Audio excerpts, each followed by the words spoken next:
Nahor adalah tokoh dalam Alkitab yang disebutkan dalam kitab Kejadian. Ia adalah anak dari Serug dan ayah dari Terah, serta kakek dari Abraham saat itu masih bernama Abram.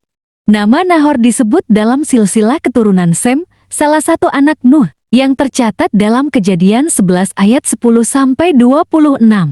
Nahor hidup dalam konteks keluarga yang menjadi bagian dari garis keturunan yang penting dalam narasi Alkitab. Ia adalah keturunan dari Sem, anak Nuh yang selamat dari air bah.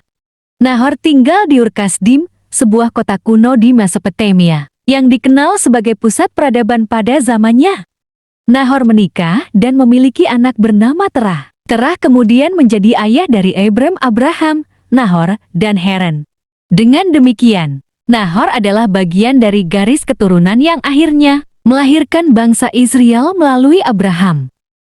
Alkitab tidak memberikan banyak detail tentang akhir hidup Nahor. Namun, dalam tradisi Yahudi dan Kristen, Nahor dianggap meninggal dalam usia yang lanjut, seperti kebanyakan patriark bapa leluhur lainnya yang disebutkan dalam silsilah Kejadian.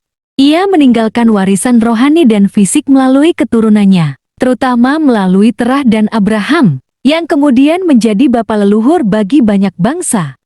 Nahor memiliki signifikansi penting dalam narasi Alkitab, karena ia adalah bagian dari garis keturunan yang dipilih Allah untuk memenuhi janjinya.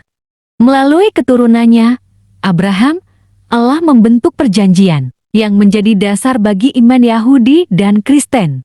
Selain itu, nama Nahor juga diabadikan dalam nama salah satu cucunya, Nahor anak Terah, yang menjadi ayah dari Ribka, istri Ishak.